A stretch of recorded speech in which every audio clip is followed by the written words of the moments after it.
Okay, so today I'd like to talk about intermittent stream IBI that we're developing for the state of Arizona, working with Patty Spindler and subcontracting out with eco-analysts.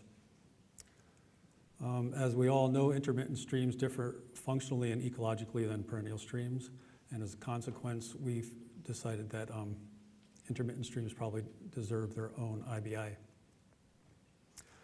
We're talking about perennial versus intermittent versus ephemeral. One way to look at it is look at the groundwater level. If you're looking at perennial streams, the groundwater is higher than the bottom of the stream bed. For intermittent streams, the groundwater is pretty much even with the stream bed, and for ephemeral streams, the groundwater is below the stream bed. That's one way to look at the difference between these types of streams. A little bit more about perennial. They're year-round flows. The base flow is maintained by groundwater discharge. For ephemeral streams, they flow briefly in direct response to precipitation in the immediate vicinity, and once, as I already said, channel is at all times above the groundwater. Intermittent streams, which we'll be talking about today, they flow continuously only at certain times of year, for example, snow melt, and at low flow there may be dry segments alternating with flowing segments. Just a little background on intermittent streams. With intermittent streams, the hyperrheic zone and the parafluvial zones become a little bit more important than with your perennial streams. If you're not familiar with the parafluvial and the hyperrheic, we'll talk about that a little bit. Some of the habitats that you find in intermittent streams, of course you have riffles, and they're relatively similar to perennial streams ecologically. Pools become a little bit more important in intermittent streams. They persist longer than the riffle habitats during intermittency, and they provide temporary refugia for riffle biota, and they're likely to have taxa that are not found in riffles. And the community structure goes from abiotic to biotic. As the pools dry up, the more influences by biotic interactions. Hyperrheic zone is the area between the surface stream and the alluvial groundwater. Parafluvial zone is the part of the active channel without surface water during intermittency.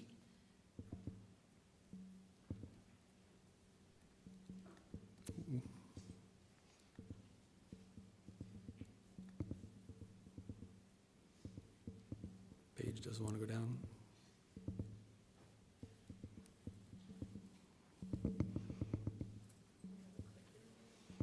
Let's try the clicker. I was using S.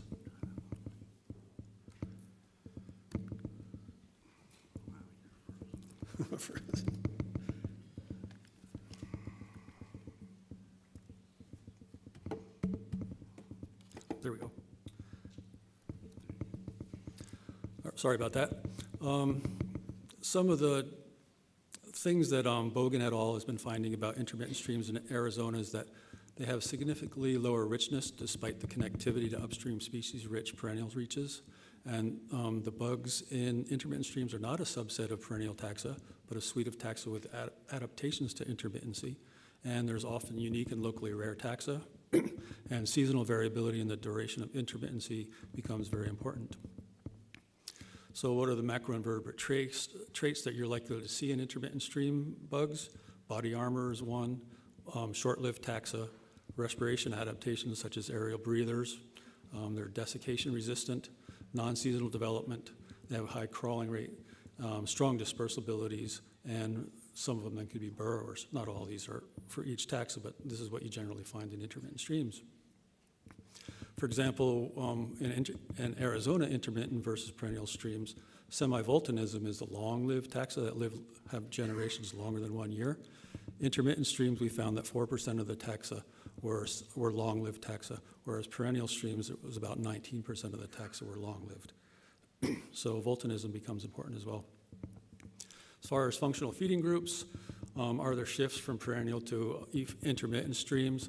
I'm not quite sure we have enough data to really go out on that limb to really know what we're talking about with functional feeding groups, but others in the audience might have a different opinion.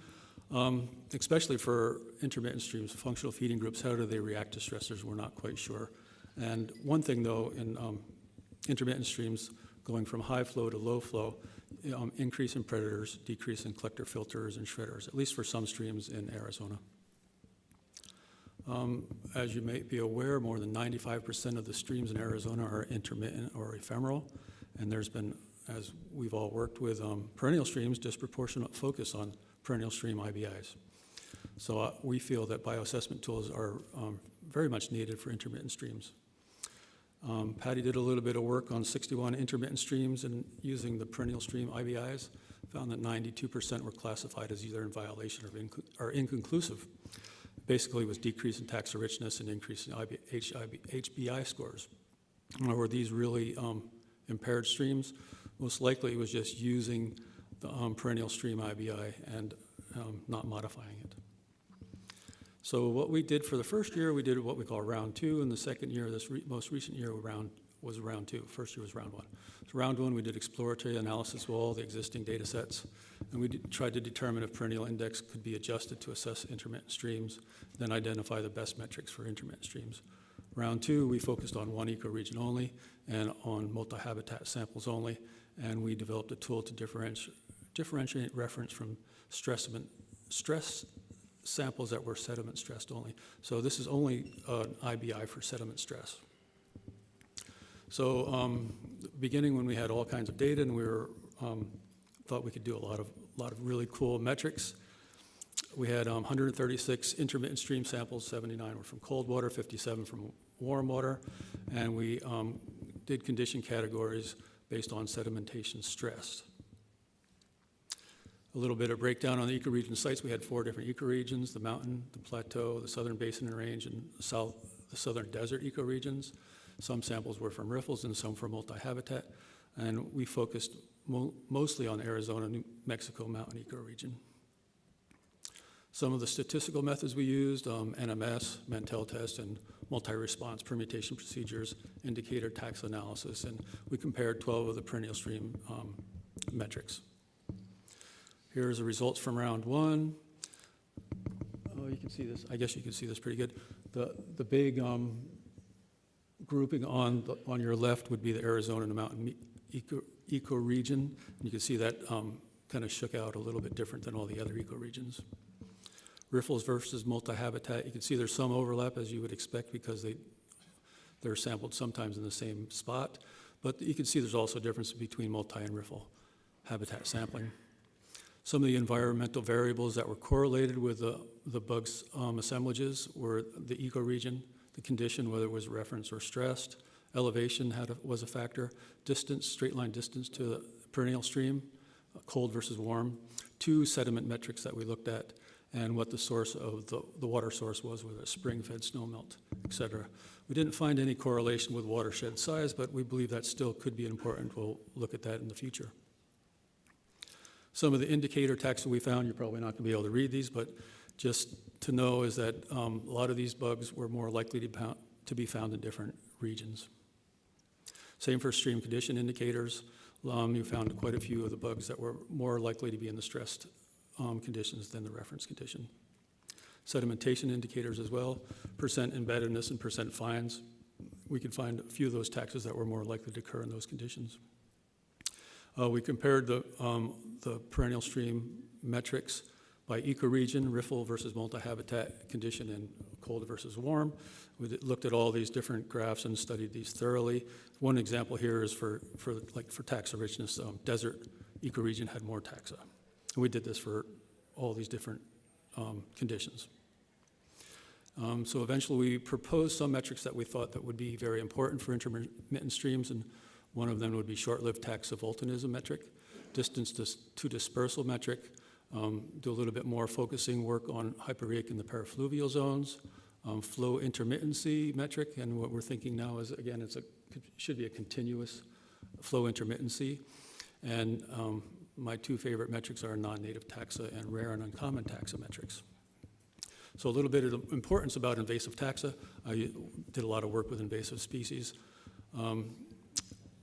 Invasives are stressors, and they're pretty good indicators of impairment. Typically, they increase due to reduced resistance and resilience of a system or loss of biodiversity, but the conclusions, we're not still concluding whether that happens in all situations. There could be the empty niches due to impairment. For example, New Zealand mud snails, which we're all familiar, could be invading systems that are already impaired and there's empty niche for them to fill. Rare and uncommon taxa are very important as far as we're concerned. For one thing, they're unique on their own, and we're finding that they contribute much more to ecosystem function than previously acknowledged. and I suggest that they're much better indicators than the cosmopolitan tramp species such as beetles. Here's a list of some of the rare taxa and uncommon taxa we found. You won't be able to see this, but for your information, there's lots of rare and uncommon taxa. Those are taxa that occurred in 2 or less of the samples that we looked at. So what we ended up doing was recommending sampling only in the spring. That's what Arizona has been doing mostly in the past, and so to continue monitoring in the spring, focus on the Arizona, New Mexico mountain ecoregion only, and use the multi-habitat sampling method. Now, why multi-habitat is again, intermittent streams often have very low flows or no riffles, and the pool habitats during the portion of the year become more important, and multi-habitat sampling seems to be much more representative of that than riffle sampling. And we also found mixed responses of the riffles versus multi-habitat metrics to impairment, and so we really couldn't combine those data sets to work with, and some of the examples here would be the different responses of riffle versus multi-habitat metrics to the different metrics that we looked at. So when we went on to round 2, where we filtered out the data and focused on those ideas, and here's a bug that lives in intermittent streams, fighting with a little turtle. So the goals of this round 2 were to develop an IBI given limited data sets, and the IBI should be able to discriminate between reference versus stress. Remember, stress is only sedimentation, and warm versus cold, and of course it needs to be testable and modifiable. So our second round data, we had 7 cold water sites, 11 samples, 8 warm water sites, 21 samples, that's 32 samples.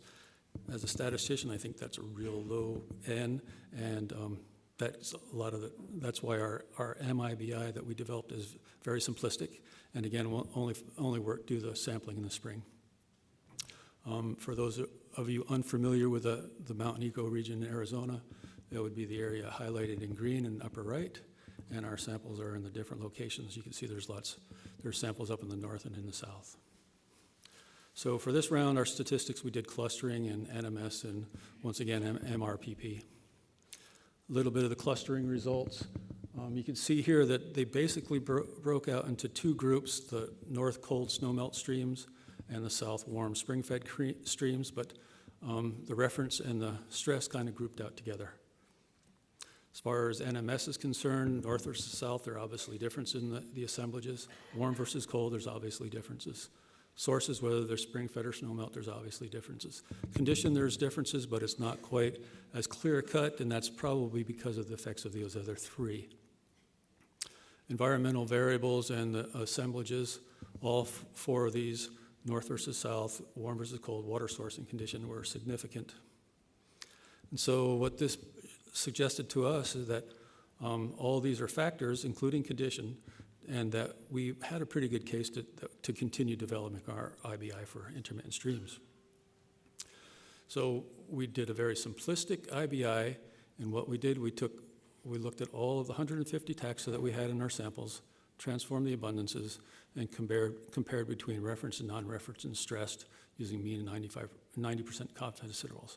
We categorized these as either decreases or increasers. You can see here that diamesa appears to increase with stress, and Echephorella appears to decrease with stress. So we have decreasers and increasers. So we ended up with 69 taxa that could be categorized as decreases or increasers. We just took those abundances and converted those to presence-absence, and each taxon was given a point, except for those nasty invasives, we gave those 2 points. And our score was just simply adding up the decreasers and subtracting increasers invasives.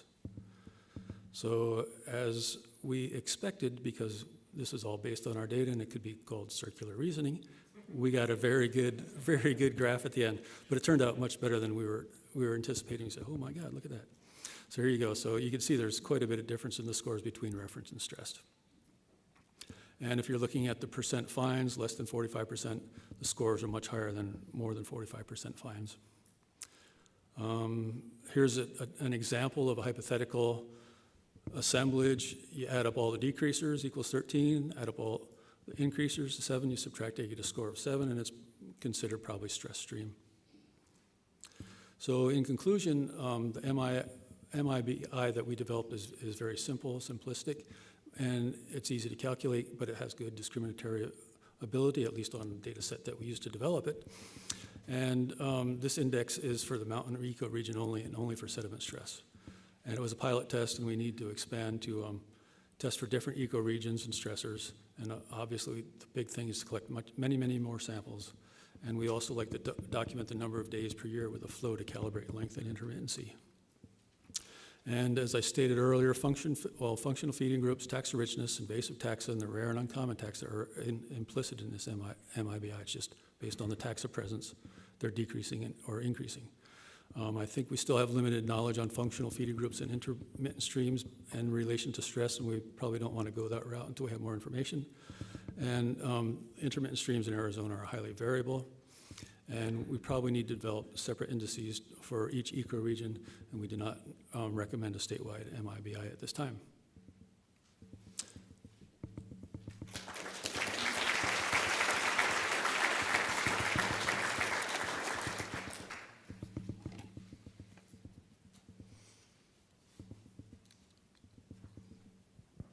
Thank you for sharing your research.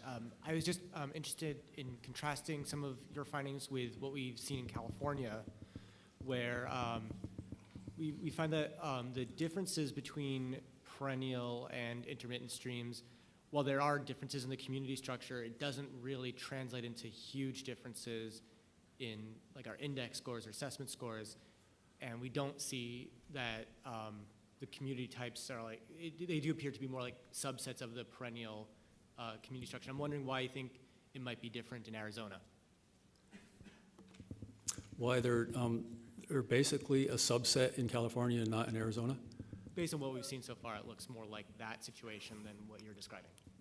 Good question. It could be the length of intermittency. It's always important. It could be also how connected they are to the closest perennial stream, how big the watershed is, what taxa that you're dealing with in California. It could be, I'm doing some work right now on some of the salmon streams in the Central Valley, and those macroinvertebrate assemblages are pretty depauperate, and there's not much left there to deal with. Other reasons I'm not quite sure. Any other questions? Okay, thanks.